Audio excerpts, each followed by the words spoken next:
जय श्री राम। हर हर महादेव।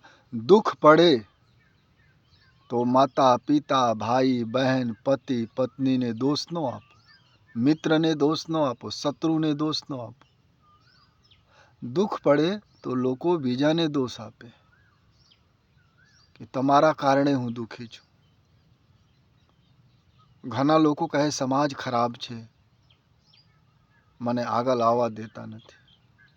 કોઈ ખરાબ નથી।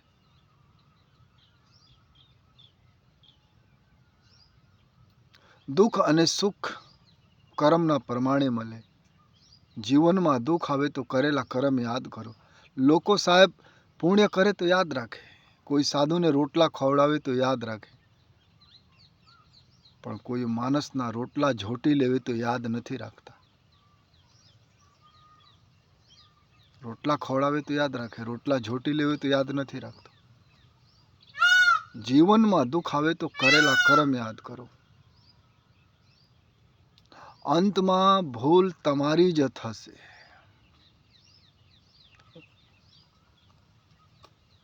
ઘણા બાળકો સોચે કે હું સારા વિદ્યાલયમાં ભણું, શાળામાં ભણું, સ્કૂલમાં ભણું તો નોકરી બેસ્ટ મળે। નહીં, એ ભૂલ છે। દરેક શિક્ષક મહાન છે, દરેક લોકો મહાન છે। એકલવ્ય તો જંગલમાં શિક્ષણ પ્રાપ્ત કરેલા હતા તીરંદાજીના, અને અર્જુન કરતા શ્રેષ્ઠ હતા। દોષ ન કાઢો। ઘણા લોકો પરિસ્થિતિના દોષ કાઢે। કરેલા કર્મ યાદ કરો। તમે જીવનમાં કેટલો પવિત્ર કર્મ કરેલા છો, કેટલો ફરેબ કરેલા છો, કેટલો ફ્રોડ કરેલા છો, કેટલા ચીટિંગ કરેલા છો। કોઈ દિવસ હિસાબ રાખો? નહીં રાખો, પણ ભગવાન હિસાબ રાખે। તો દુઃખ પડે તો તકલીફ થાય। ઘણા લોકો કહે છે હું બહુ દાન ધર્મ કરું છું, બહુ, તો દુઃખી કેમ છું? દાન ધર્મ કરવા માટે પૈસા ક્યાંથી લાવો? ખેતર છે, ઝાડવા છે પૈસાના?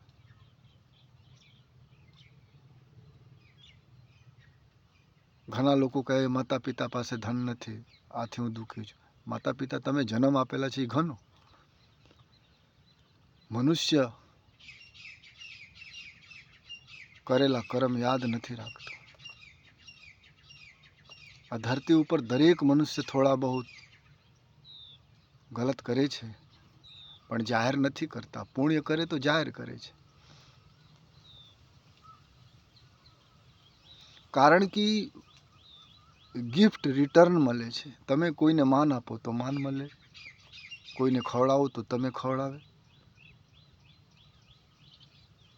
તમે મદદ કરો તો કોઈ મદદ કરે। પણ તમે ખરાબ કર્મ કરેલા હોય તો વાપસ ખરાબ કર્મ ભગવાન રિટર્ન ગિફ્ટ આપે છે। તમે જેવા કરો એવા ભરો। કોઈને વાંક ન કાઢો, ફલના પત્ની ખરાબ છે, પુત્ર ખરાબ છે, ભાઈ ખરાબ છે, માતા કોઈ ખરાબ નથી। આ દરેક મનુષ્ય કર્મ પ્રમાણે સુખ ભોગે, કર્મ પ્રમાણે દુઃખ ભોગે। તમે દુઃખ ભોગો તો કર્મ યાદ કરો। પાછલા જન્મને આ જન્મને યાદ કરો। લોકો કહે પાછલા જન્મના કર્મ ખરાબ છે, નહીં, આ જન્મને યાદ કરો। લોકો હાલતા ચાલતા નિંદા કરે। આજકાલ તો મંદિર જાવે તો વિડીયો બનાવે, સેલ્ફી બનાવે, દર્શન કરવા નથી જતા, રીલ બનાવવા જ આવે છે। તમે શું ભક્તિ કરો? કરેલા કર્મ યાદ કરો। આજ તો લોકો દાન પણ કરે તો જગતમાં દેખાવે। કોને દેખાવો? પરમાત્મા બધું જુએ છે।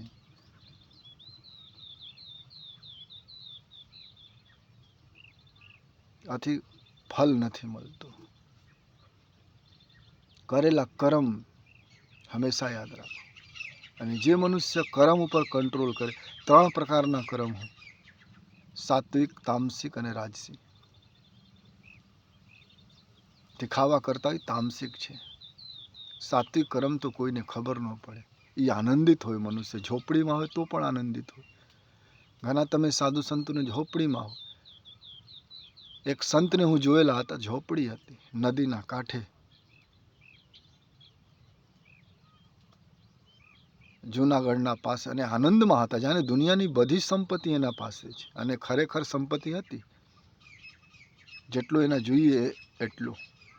પણ ઘણા લોકો મહલમાં રહે છે અને રડે છે, અને કોઈ સાંભળતો નથી. સાંભળવાનું જાઓ તો કોઈ પાણી આપવા તૈયાર નથી. દીકરા દીકરી, તમે કોઈને પાણી આપેલા હોય તો આપે ને.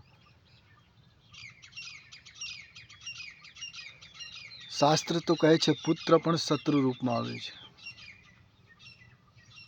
દુઃખ પડે તો કરેલા કર્મ યાદ કરો અને સુધારા કરો તો દુઃખ ન આવે.